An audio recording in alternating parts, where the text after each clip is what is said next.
Hi everybody, welcome to the Poetry Vlog. In today's episode, sorry, we're friends. It's really hard when I do this with friends to not just like laugh the whole way through because those are the friendships I make. So let me try this again. In today's episode, you are going to learn about Shirley magazine and the upcoming 13th issue.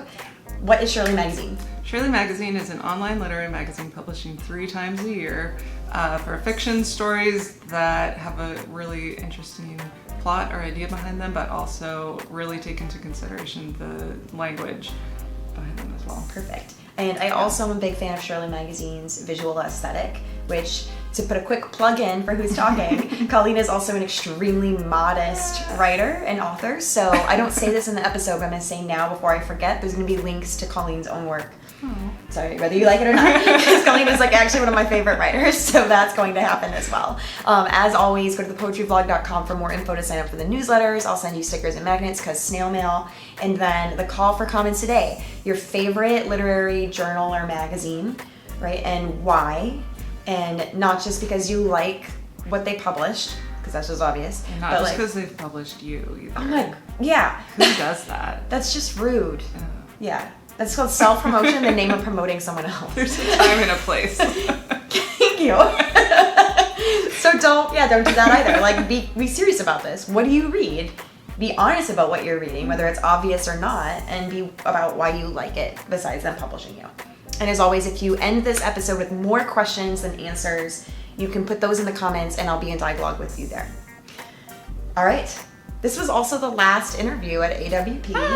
So bonus points for Colleen. She did it! Because there were many moments of like major brain fart and we went about an hour over. So friendship. All right, everybody, enjoy the episode and I'll be in dialogue with you in the comments.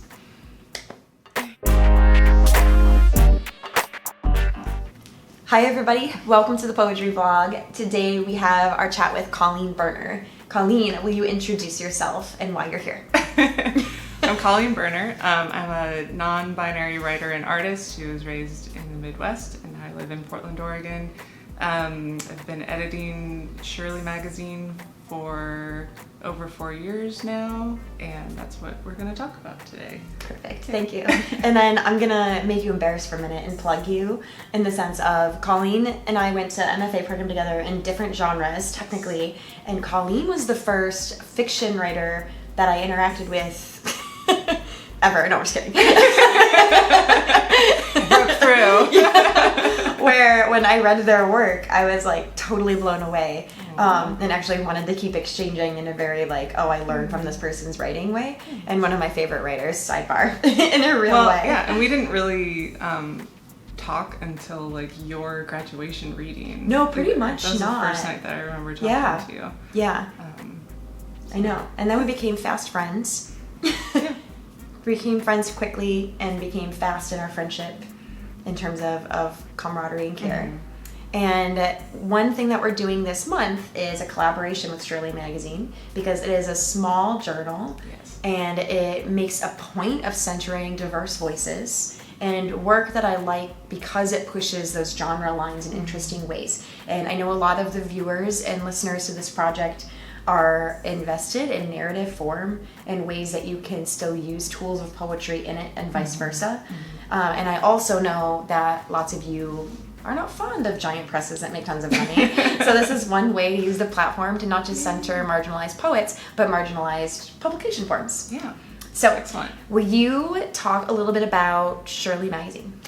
Yeah, so I started Shirley magazine with Lauren Perez, who lives in LA. We met in the MFA program too while she was here briefly, and we actually went to AWP in Seattle, and it's sort of, we had kind of been talking about like what are our grand literary goals and writing goals and all that stuff, and we had just been kind of toying around with starting an online literary journal online because it's cheap and easier to distribute, and sort of spread the word about it, and also just because it's more malleable in that way too, where you can change the way that it looks, you can rearrange things if you want to. I think there's just more room for flexibility within it, so that was always appealing too. At its best, AWP is really an environment that has a lot of sharing and encouragement and can be really inspiring too. So we had gone to a couple panels on starting a small press or working with a small press or starting your own literary magazine or endeavor or something, and just kind of rode that wave of inspiration. And I was like, this feels good. Let's finally do this. And about a year after that, our first issue went live, and it's been a great journey. I appreciate the candid sort response. of just like, just to kind of like, the two of us kind of came out of nowhere too. Yeah. Nobody knew about us. So just at the beginning, we, purchased our domain name and started setting up how we wanted it to look like. And how then did you decide on the aesthetic? So because you're also a visual artist, yeah, which I think folks don't know necessarily. If you follow my Instagram, the Matriarchy textile was made by Colleen. You can get one on Etsy. Exactly. I just wanted to make it look like something that I would want my work to be published in, because I know it can be really tough with an online journal just because things are sort of just flatter as opposed to like a nice, letter pressed hand sewn quarterly journal or something like that. Like there are definitely a few online mags that I'm like, I do want my work published in that, but I don't want it to look the way that it would look. So if people are listening to the podcast version, on the YouTube version, so if you're watching, I'll have a little scroll of the actual site going in the panel, so you can get an idea of the aesthetic. I can attest to this, actually. I won't name names because thankfully or unthankfully I've been published online enough times that nobody would be able to know, but many times when I've published poems online, I have hated how they look. And it's not that I mind it being online. Right. It's that I mind the aesthetic of the website. Yeah. I mind the aesthetic of how it ends up getting put on the page. And I don't end up wanting to like share that I got the poem published there because there's that part of me that just kind of cringes by how the poem's presented. Because it feels like a lot of, I'm sure it's different with poetry too, where formatting is even more true. More of part of the craft of it. So, we just wanted it to look really clean and also to sort of center aesthetic as well. We have different image themes for each issue. We've made some of the images for it, our own, but most of them by now are just from public domain images, which thankfully there's just a wealth of that online, so we can just pull different shit from it all the time. Maybe a year in, we were like, we're going to change our font, and it's really going to be that's actually a really big different. Deal. Changing and it font was just is not like small. We went from one sans serif to a different sans serif. Oh, so they're both still sans serif. Deal. A lot of my students for their final projects need to create like multimodal online journals where they incorporate like sound, video, 3D printing object, like various ways. And I think the thing that oftentimes gets lost when it's not a print journal is exactly that. Like, how does your viewer and reader interact with the journal in a way that still recreates that kind of singular aesthetic? Like, Poetry magazine is famous because it has that kind of like set aesthetic, even when they change the colors in art, right? And I think that you're tapping into online journals needing that as well. Can you talk about your selection process, both in terms of like when it's overwhelming, when it's difficult, like how, So we're still really small. We're on some lists and things, so word is getting around. But we definitely have dry spells where nobody's really sending us much, and then that's what Twitter is for. Where you say, hey, we're out here, we want to publish your story about a dream that you had or inspired by. Does it work? Like, do folks like respond pretty quickly to that? Not like immediately, but there is sort of an uptick in things after we do a good old hashtag call for subs. We do get a whole lot of really excellent submissions, and most of the time we grab them before they get immediately withdrawn because somebody else grabbed them before we did, which happens and is hard. But our approach as editors is, I can't 100% speak for Lauren, but for me it's a lot about curation too, and just sort of figuring out what do we really like about this story and how can it maybe relate to other submissions that we're getting, because it's a kind of a freaky thing. I don't know how much of it is just like on a subconscious level, but almost every issue there's some sort of theme that kind of emerges that can sort of connect all the stories together, which is really, it's so interesting to like see that actually happen once it's like together as an issue, or even just in the process of thinking about how, you know, these 3 or 4 will work together. But just the idea of placing things next to each other more than sort of, I guess, a traditional editor view that's more of like, how can we take out these 5 paragraphs and add in 2 more that you haven't written yet or something like that. So editors do that?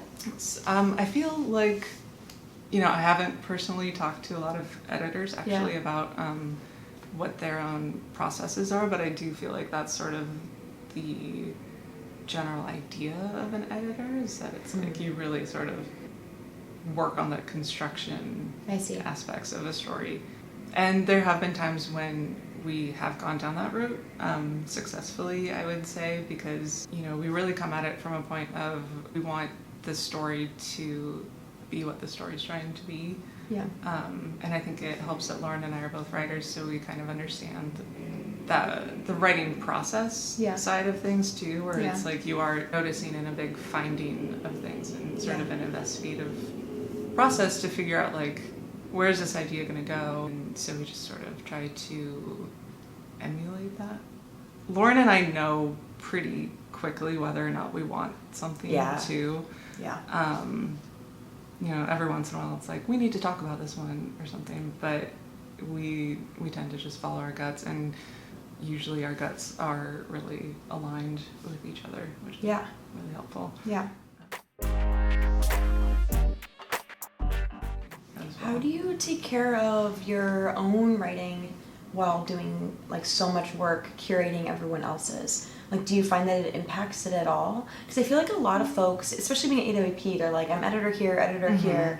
I have this book published. Like, there's all of these different like hats. Yeah. But what's interesting to me, so for instance, I find like when I'm teaching that the more I'm giving feedback on students' writing, the less I have the creative energy to do my own writing.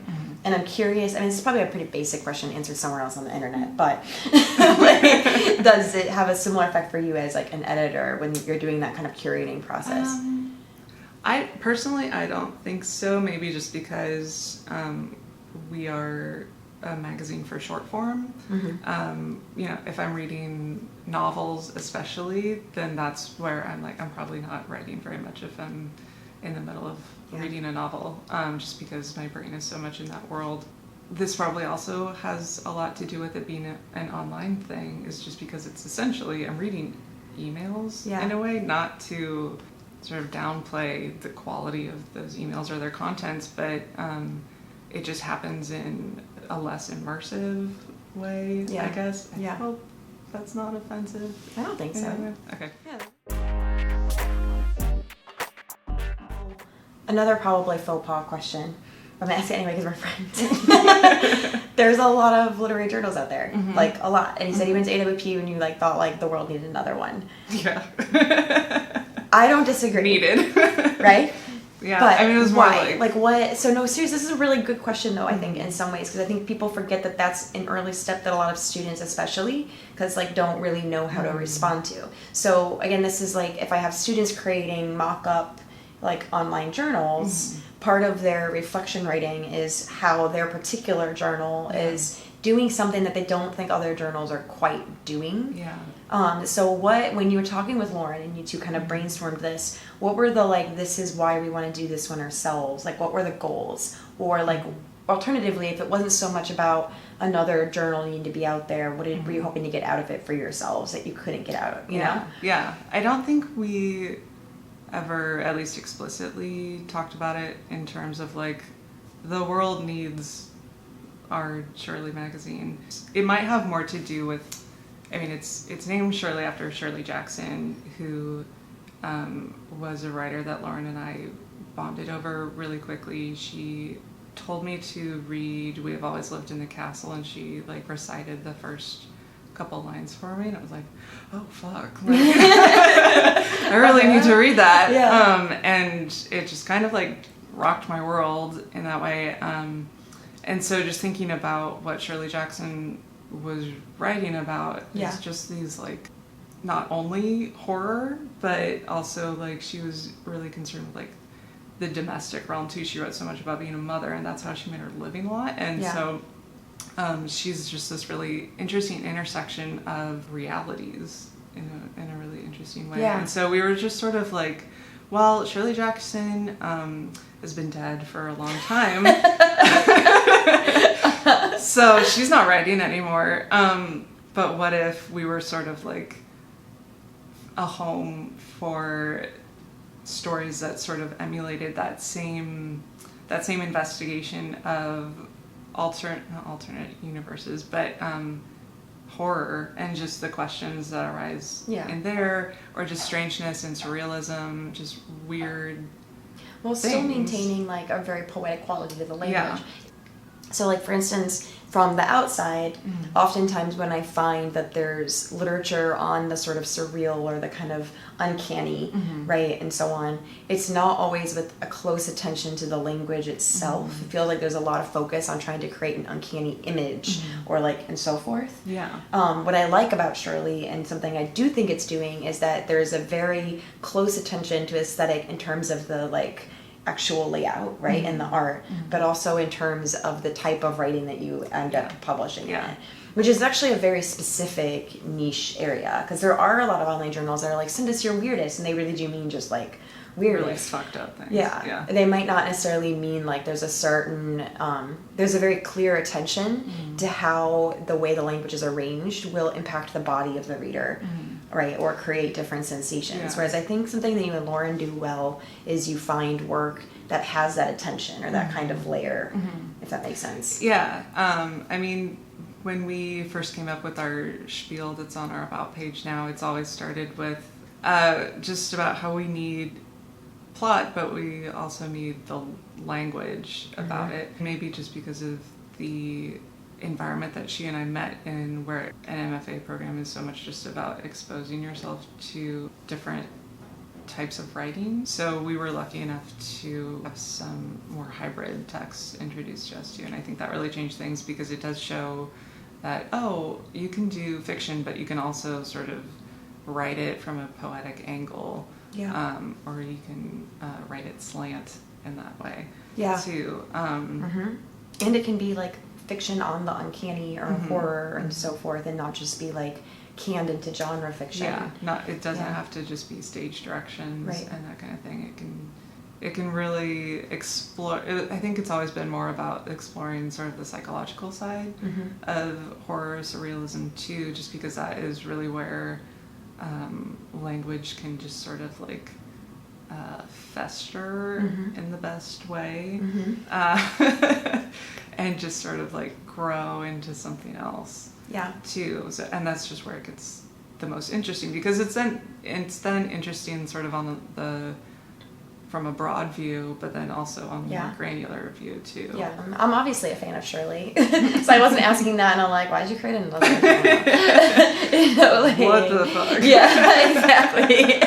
No, I was like, I do think you all are doing something very specific, right? And I don't think that there is such a thing as too many journals. I think it's more like there's such a thing as journals where there isn't an attention to what's being curated in order to create, like, to think about the reader's experience, if that makes sense. Whereas I think that you all do that. So for wrap up, what issue's coming out? What do people find in it? Like, what are the details, so that now we can be like, go read Shirley. Issue 13 is coming out at the end of April. Our reading window is year-round, so you can always send us stuff. And it's got some real bangers in it, this issue. I say that about every issue. I do think we get like incrementally better with every single one. I'm sure it's gonna be beautiful. Yeah. So yeah, I'm excited for it. For everyone on here, if you haven't already, there's been flash briefings from previous authors published in Shirley, as well as upcoming authors in Shirley. I still get asked flash briefings ? Tone. So I'm going to clarify again. There's a podcast version of this. Those of you listening are probably rolling your eyes, but there is. And in the podcast only version on most weekdays, not all because I'm a person, there's 2-minute-ish readings. And usually whenever there's an episode coming up. So for the 4 days leading up to an episode, I'll ask that person. Sometimes I forget to ask, to basically send in a recording of them reading other people's work and their own work, or just their own work, depending on how they're feeling. So when I reached out to Colleen, I was like, y'all should like have your writers put in flash briefing readings, and then I'll just, every time a flash briefing goes, promote your journal. And then I was like, I'll be in Portland for AWP, so let's also make an episode about it. So it turned into like a whole thing. But originally, and exactly, which is not a small thing for either of us, I think. Yeah. We can both be snails sometimes on our dreams. But if you're watching this and you're like, rad, you can go listen to a couple weeks worth, actually, because a lot of folks submitted plenty of readings. So April is basically Shirley Magazine month at this point, which is also National Poetry Month, which I like because it's fiction writing that pays attention to poetry, which deconstructs the binaries of fiction and poetry. And I'm also excited because it helps us think about when we read fiction as much as poetry, so the practice of physically reading. All of that wordiness is to say, go to anchor.fm/thepoetryvlog, or wherever you podcast. It's literally just called The Poetry Vlog. And you'll find by the time this is up, several weeks worth of these tiny 2-minute readings from Shirley Magazine. And there's going to be links to the issue that they're in. And if it's the upcoming issue, I'll retroactively go back and create a link to it. Awesome. And there's also links in the description here below. The call for comments today is, what is your favorite online journal? And why? And when you say why, it can't just be because they publish great work. You need to think about, like, is it about something about their aesthetic? Is there something about their selection process? Is there something a little bit more tangible than just you like their work? And as always, if this just left you with more questions, leave that in the comments and I'll answer them if I know the answers. Or I'll point you to someone who might know the answers if I don't. All right. Are we good? We're good. All right. Thanks, everybody, and have a lovely day. Bye.